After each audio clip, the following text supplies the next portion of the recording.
Good morning Madhya Pradesh, मैं हूं आपके साथ राहुल सौमित्र। सबसे पहले देखेंगे टॉप न्यूज। पीसीसी दफ्तर में आज बड़ी कार्यकर्ता बैठक। मतगणना से पहले ट्रेनिंग दी जाएगी, काउंटिंग की समझाई जाएंगी बारीकियां। लॉन्जी के पूर्व विधायक किशोर समरीते को हाई कोर्ट से झटका। ट्रायल कोर्ट के फैसले को रखा बरकरार, सरेंडर करने को कहा। मालवा में लखुंदर नदी में डूबे 3 बच्चे, नहाने के दौरान हुआ हादसा। तीनों बच्चों के शव बरामद। आज से नौतपा की शुरुआत। एमपी में लू का रेड अलर्ट जारी, 46 डिग्री के पार पहुंचा तापमान।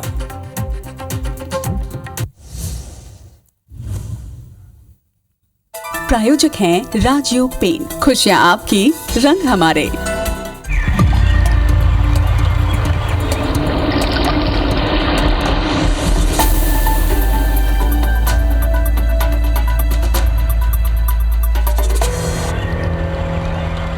खबर आगर मालवा से है। नदी में डूबे तीसरे बच्चे का भी शव बरामद कर लिया गया है। 2 बच्चों का शव तो बरामद कर लिया गया था, लेकिन तीसरे बच्चे का शव भी बरामद कर लिया गया है। नहाने के दौरान लखुंदर नदी में ये तीनों बच्चे डूब गए थे। नलखेड़ा थाने के छालड़ा गांव की घटना है। नलखेड़ा थाने के छालड़ा गांव की घटना है। दुर्गेश इस वक्त हमारे साथ फोन लाइन पे हैं। दुर्गेश, आपने ये अपडेट तो दे दिया कि तीसरे बच्चे की भी डेड बॉडी बरामद कर ली गई है।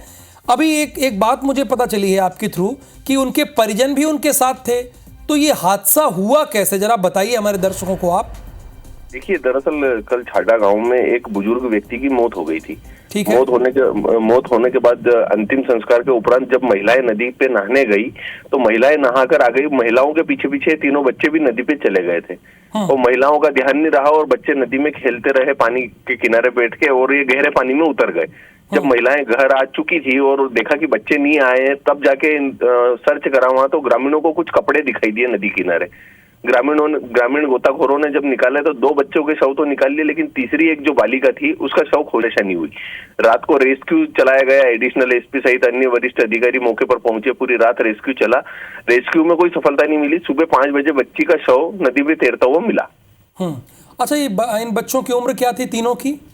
तीनों बच्चों की उम्र लगभग 7 से 8 वर्ष ही है।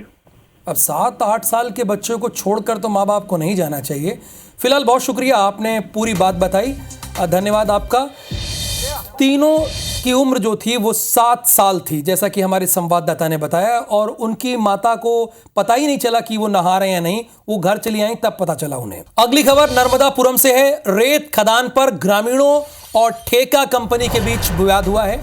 माखन नगर में जावली रेत खदान पर यह विवाद हुआ है। रेत भराई को लेकर यह विवाद हुआ है। दोनों पक्षों के बीच पथराव हुआ है। ठेका कंपनी की गाड़ियों में तोड़फोड़ हुई है। एसपी ने मौके पर पहुंचकर विवाद को शांत कराया है। भारी पुलिस बल मौके पर मौजूद है। रेत खदान पर ग्रामीणों और ठेका कंपनी के बीच विवाद हुआ है। माखन नगर में जावली रेत खदान पर यह विवाद हुआ है। रेत भराई को लेकर विवाद हुआ है। दोनों पक्षों के बीच पथराव हुआ है। ठेका कंपनी की गाड़ियों में तोड़फोड़ हुई है। एसपी ने मौके पर पहुंचकर विवाद को शांत कराया है। भारी पुलिस बल मौके पर मौजूद है। बालाघाट के लांजी सीट से पूर्व विधायक किशोर समरीते को हाई कोर्ट से बड़ा झटका लगा है। एसडीएम से मारपीट और उनका शासकीय वाहन जलाने के 20 साल पुराने मामले में हाई कोर्ट ने समरीते की अपील खारिज कर दी है। हाई कोर्ट ने पूर्व विधायक किशोर समरीते को बलवा, मारपीट और शासकीय कार्य में बाधा डालने के अपराध में ट्रायल कोर्ट में सजा दी गई को बरकरार रखा और ट्रायल कोर्ट के सामने सरेंडर करने की बात कही।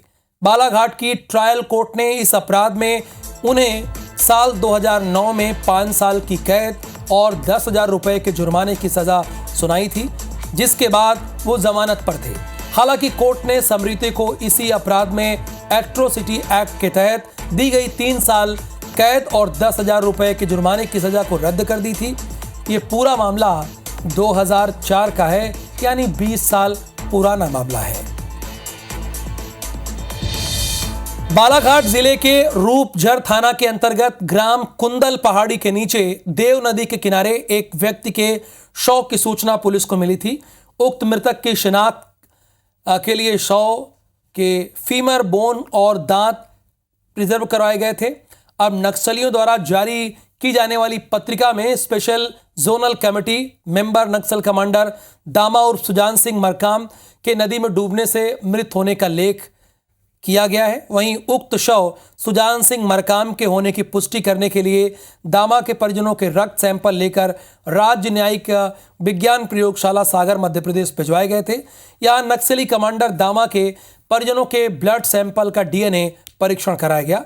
परीक्षण में अज्ञात शव का डीएनए और नक्सली कमांडर दामा के परिजनों का डीएनए एक दूसरे से मिलान हो गया है। नक्सल कमांडर दामा उर्फ सुजान सिंह मरकाम वर्तमान में एमएमसी जोन का SZCM था, जिस पर मध्य प्रदेश, महाराष्ट्र और छत्तीसगढ़ में संयुक्त रूप से 62 लाख रुपए का इनाम घोषित था।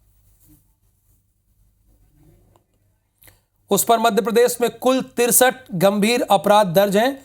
यानी कुल मिलाकर यह है कि दामा और सुजान सिंह मरकाम की मौत की पुष्टि हो गई है। चूंकि इस पे लोग बहुत सवाल उठा रहे थे, जब उनके परिजनों से डीएनए मैच कराया गया तो डीएनए फाइनली मैच हो गया है।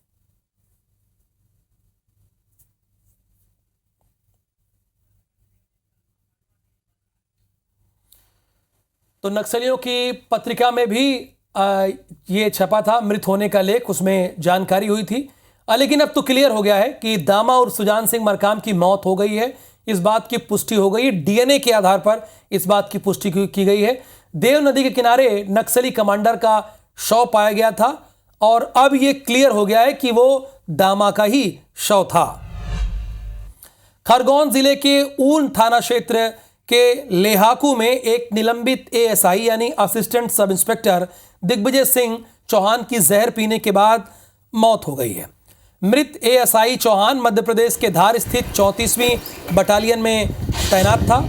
उसे 42 लाख रुपए के घोटाले के आरोप में निलंबित किया गया था। वहीं एएसआई न्यायालय से सशर्त जमानत पर था। एएसआई ने अपनी मौत से पहले अपनी पत्नी छाया चौहान से वीडियो बनाया था, जिसमें वो जमीन जायदाद के हिस्से के बंटवारे को लेकर अपने ही सगे भाई प्रताप चौहान, मां राजकौर बाई, भाभी प्रमिला और भतीजे विनय पर जबरन जहर देने का आरोप लगा है। इस मामले में एसपी धर्मराज मीणा ने कहा कि मामले की जांच जारी है। और मेरी माँ ने उन्होंने बाटा हिस्सा देने से मना कर दिया। भाड़े में हिस्सा नहीं दूंगा, नहीं घर में हिस्सा नहीं दूंगा। इससे हमारा विवाद बढ़ा। भाई चावल ने मिलकर मुझे पकड़ लिया और भाईजान की गोलियाँ खिला दी। उनको यही बोला कि जो भी मिलेगा तो हम उसको बेच के 5 लाख दे देंगे। तो ये मना कर गए और लड़ाई करने लग गए और सभी ने मिलके उनसे छिना झपटी करके मारपीट की और उनको पाइजन पिला दिया। इलाज के दौरान इनकी मृत्यु हो गई। इनके साथ में इनकी पत्नी भी इलाज के दौरान रही है और इस संबंध में मर्ग कायम कर लिया गया है और पूर्व में भी बयान रिकॉर्ड किए गए थे। इस मामले में भी जांच जारी है। पुणे के हिट एंड रन केस में जबलपुर की इंजीनियर युवती अश्वनी कोस्टा और उसके दोस्त अनीस अवधिया की मौत तो हो ही गई है। अब इस घटना के विरोध में जबलपुर के शासकीय इंजीनियरिंग कॉलेज के छात्र छात्राओं ने कैंडल मार्च निकाला है। बड़ी संख्या में एकजुट हुए इंजीनियरिंग छात्र छात्राओं ने हाथों में मोमबत्तियां लेकर कॉलेज से विशाल कैंडल मार्च निकाला। कॉलेज परिसर में छात्रों ने अश्वनी और अनीस की आत्मा को शांति देने की प्रार्थना की। इंजीनियरिंग छात्र छात्राओं ने इस घटना के आरोपी नाबालिग लड़के पर सख्त से सख्त कार्रवाई करने की मांग की है। इसी दौरान इंजीनियरिंग छात्र छात्राओं ने मिलकर ये शपथ भी ली है कि वो अपने जीवन में किसी भी नाबालिग को वाहन चलाने नहीं देंगे।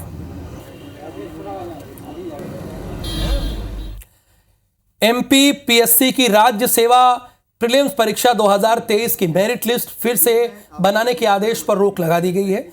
जबलपुर हाई कोर्ट की सिंगल बेंच ने इस परीक्षा की मेरिट लिस्ट नए सिरे से बनाने का आदेश दिया था, जिस पर हाई कोर्ट की डिवीजन बेंच ने रोक लगा दी है। हाई कोर्ट ने आदेश एमपीपीएससी की अपील पर सुनवाई करते हुए दिया है। आपको ये बता दें कि हाई कोर्ट की सिंगल बेंच ने प्रीलिम्स परीक्षा में पूछे गए 2 सवालों को गलत माना था और इनके अंक सभी उम्मीदवारों को देते हुए एमपीपीएससी को नई मेरिट लिस्ट बनाने के आदेश दिए थे। एमपीपीएससी ने सिंगल बेंच के आदेश को डिवीजन बेंच में चुनौती दी थी।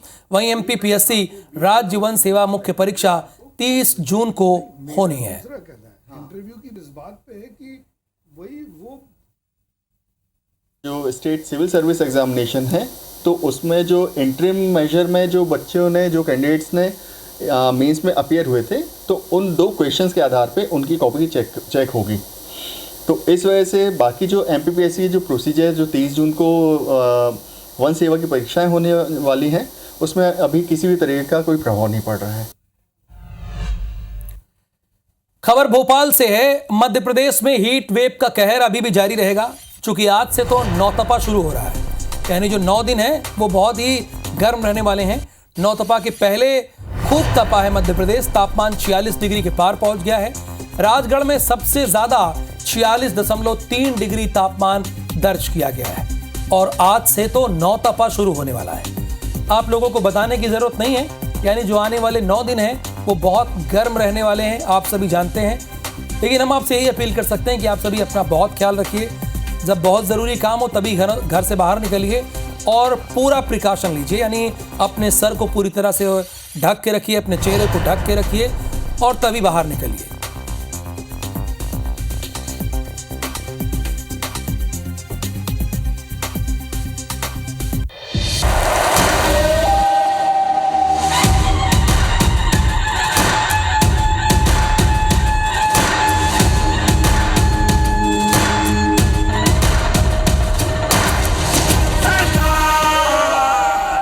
Welcome back. लोकसभा चुनाव के छठे फेज का मतदान शुरू हो गया है और मतदान होते हुए 1 घंटे से ज्यादा का वक्त हो गया है। आज 8 राज्यों की 58 लोकसभा सीटों पर मतदान की प्रक्रिया हो रही है, यानी चल रही है। उत्तर प्रदेश की सबसे ज्यादा 14 सीटों पर आज मतदान है और हरियाणा की 10 सीटों पर और देश की राजधानी दिल्ली में सभी 7 सीटों पर मतदान की प्रक्रिया शुरू हो गई है और अब तो 1 घंटे 12 मिनट का वक्त हो गया है। हमारे 3 संवाददाता आपको जानकारी देने के लिए हैं। ओवरऑल पूरी जानकारी है उत्तर प्रदेश की वर्णित गुप्ता देंगे। प्रतापगढ़ और सुल्तानपुर की जानकारी भी हमारे संवाददाता देंगे। हमारे साथ हैं सुल्तानपुर से इंद्रवीर हमारे साथ जुड़े हैं, उनसे जानकारी लेंगे और ज्ञानेंद्र हमारे साथ जुड़े हुए हैं प्रतापगढ़ से। तो ज्ञानेंद्र, शुरुआत मैं आपसे करूंगा ही, चूंकि प्रतापगढ़ सीट बड़ी हॉट सीट बनी है। राजे रजवाड़ों की किस्मत भी यहां पर दांव में लगी है और जो वर्तमान सांसद हैं उनकी किस्मत भी दांव पर है। जरा बताइए, यहां पर चूंकि 1 घंटे ज्यादा का वक्त हो गया है, सबसे ज्यादा कौन से मुद्दे हैं जिस आधार पर जनता वोट करने जा रही है? वर्णित माफी चाहेंगे राहुल, देखिए आपको साफ तौर पे बताएं कि जनता एकदम खुले तौर पे साफ कह रही है कि हमको जो रोजगार देगा, जो शिक्षा देगी, जो प्रतापगढ़ को विकसित करेगा, हम उसको मत देंगे। और इस बार काफी रोमांचक है उत्तर प्रदेश के प्रतापगढ़ के सीट, जिस तरीके से यहाँ पे सस्पेंस बना हुआ है कि वोटर एकदम साइलेंट बैठे हुए हैं। और खासतौर पे संगमलाल गुप्ता यहाँ से प्रत्याशी है भाजपा के और वर्तमान में सांसद भी है, क्योंकि 2019 को उन्होंने 1,17,000 वोटों से जीतकर भाजपा के लिए दिल्ली गए थे और आपकी काफी हॉट सीट बनी हुई है। तो राजा भैया आपकी लड़ नहीं रहे हैं और ना लड़ा रहे हैं किसी को, और वो समर्थन एक तरीके से दे दिया है सपा को, लेकिन राजा भैया की ओर से कोई ऐसा घोषणा नहीं की है। तो इसलिए पूरी यूपी की नजर नहीं, पूरे देश की नजर जो है प्रतापगढ़ पे बनी हुई है। जिस तरीके से रविदास प्रताप सिंह राजा भैया जनता दल के लोकतांत्रिक के राष्ट्रीय अध्यक्ष, वो जो है कुछ बोल नहीं रहे, लेकिन उनके कार्यकर्ता साफ तौर पे सपा को जो है सपोर्ट दे रहे हैं। लेकिन वही भाजपा भी अपना पूर्ण रूप पे जोर लगाई हुई है, वो भी कोई कमी नहीं छोड़ रही है। मोदी से लेकर के उत्तर प्रदेश के दोनों डिस्ट्रिक्ट जब प्रतापगढ़ का दौरा किया उन्होंने, रैलियां की, तो कोई भी जो है कमी नहीं रखी जा रही। फिलहाल और सीट काफी बड़ी है। और मुद्दों की बात करें तो एटीएल फैक्ट्री यहाँ से काफी दिनों से बंद पड़ी है। फिलहाल योगी राज में उस एटीएल फैक्ट्री जो हाईकोर्ट में मामला चल रहा था वो भी सॉल्व कर लिया गया है। और संगमलाल गुप्ता का कहना है कि इस बार अगर मैं सांसद बनता हूं तो उस फैक्ट्री को चालू करवाऊंगा और आगे के लिए यहाँ से रोजगार बढ़ेगा। उन्होंने अपने काफी काम जुड़वाए हैं। अगर बात करें तो प्रतापगढ़ शहर में सबसे बड़ी दिक्कत थी जाम की, तो जाम को लेकर के उन्होंने बाईपास स्वीकृत कराया था। बाईपास का काम चल भी रहा है। शिक्षा की बात करें तो शिक्षा में उन्होंने साफ तौर पर कहा है कि अब की अगर सरकार यानी कुल मिलाकर ज्ञानेंद्र ये बता रहे हैं कि प्रतापगढ़ में बड़ी दिलचस्प लड़ाई है और सभी अपने अपने तरीके से कमिटमेंट किए हैं। तो इंद्रवीर, आप सुल्तानपुर में हैं और सुल्तानपुर में आखिरी दिनों में वरुण गांधी भी प्रचार करने आए। वहां पे मैं जानना ही चाहता हूं, चूंकि उसके बाद अपने ब्यूरो चीफ से भी सवाल किया जाएगा, लेकिन आपसे ही जानना चाहता हूं यहां की जनता किस मुद्दे पर वोट कर रही है? अपने पुराने कैंडिडेट को देख रही है या बदलाव चाह रही है या कुछ भी? उनका क्या, किस आधार पर वोट कर रहे हैं वो लोग? जी बिल्कुल सही कहा आपने। यहाँ पे जो अभी तक चुनाव है, जो वोटिंग हो रही है, वो वोटिंग आने वाले समय में अभी तक जो माहौल था वो एक तरफा माहौल था। अगर हम बात करें तो वो बीजेपी के पक्ष में कहीं ना कहीं ये चुनाव जा रहा है। लेकिन अब अभी प्रेजेंट टाइम में है कि आज 2 दिन पहले वरुण गांधी जो यहाँ से सांसद भी रहे और उन्होंने अपना जो है प्रचार किया अपनी माँ के लिए, और एक गांधी परिवार का उनका इस सीट को लेकर बड़ा वो था कि यहाँ पे चुनाव सीट टिकट मिलेगा नहीं मिलेगा। जिस प्रकार ब्रिजभूषण जी का टिकट कटना था, ऐसे वो थे कि वैसे यहाँ से टिकट नहीं मिलेगा, लेकिन एट ए टाइम बीजेपी ने मेनका गांधी को यहाँ से फाइनल किया और फिर उसके बाद टिकट दिया। और टिकट दिया, लोगों की यहाँ से डिमांड थी कि यहाँ से मेनका गांधी को टिकट मिले। उसके बाद यहाँ अब जो टिकट अभी मैदान में जो यहाँ प्रत्याशी है वो उससे अगर हम बात करें बसपा की, तो बसपा पे यहाँ के जो प्रत्याशी है उदय राज वर्मा है, जो इस समय जिला पंचायत भी है इस समय सुल्तानपुर सिटी।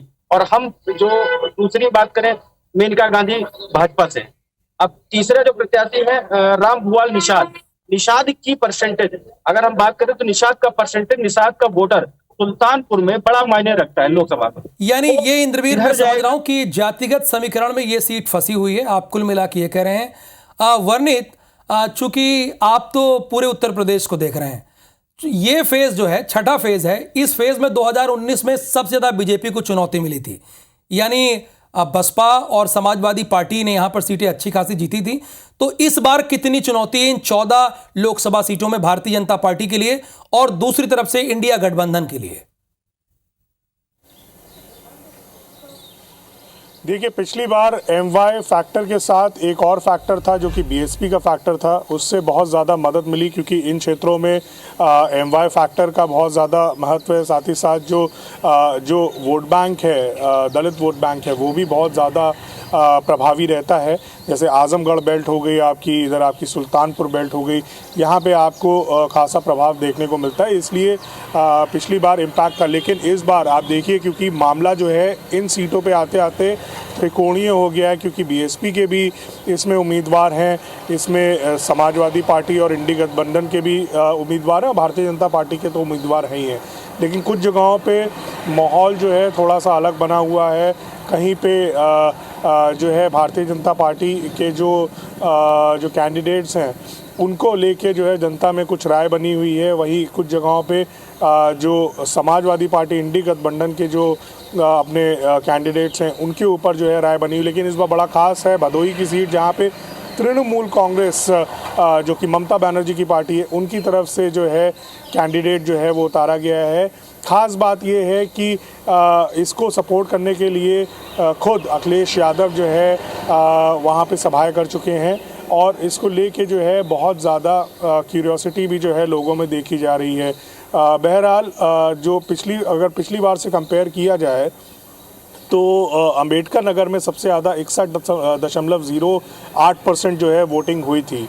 तो इससे एक फैक्टर इन किया जा सकता है कि एवरेज आउट जो है वो 60 या 62% जो है वोटिंग की उम्मीद जो है वो की जा रही है। ओवरऑल अगर छठे फेज़ की बात की जाए। लेकिन सुबह सुबह हम देख पा रहे हैं, जैसा हमारे पास जानकारी आ रही है अलग अलग पोलिंग स्टेशन से, कि लोग जो है वहाँ पे पहुँच रहे हैं। अभी मौसम जो है उतना गर्म नहीं है, लेकिन जैसे जैसे पारा चढ़ेगा तो जो वोटिंग परसेंटेज है उसके ऊपर भी इसका असर देखने को मिलेगा।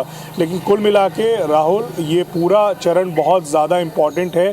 दोनों ही ऑपोजिशन और जो हमारी जो भारतीय जनता पार्टी, उन दोनों के लिए ये बहुत इम्पोर्टेंट है। यानी दोनों के लिए हमारे स्टेट हेड वर्णित गुप्ता कह रहे हैं कि ये मायने रखती है वाकई। और आज प्रयागराज की 2 लोकसभा सीटों पर भी मतदान होना है, बल्कि मतदान हो रहा है। तकरीबन 1.5 घंटे का वक्त भी हो गया है। प्रयागराज की इलाहाबाद लोकसभा सीट और साथ ही साथ फूलपुर लोकसभा सीट, जहां पर कभी देश के पहले प्रधानमंत्री जवाहरलाल नेहरू चुनाव लड़े थे, इस बार भी वहां लड़ाई बड़ी दिलचस्प है। आप सभी का बहुत बहुत शुक्रिया इस पूरी इंफॉर्मेशन के लिए।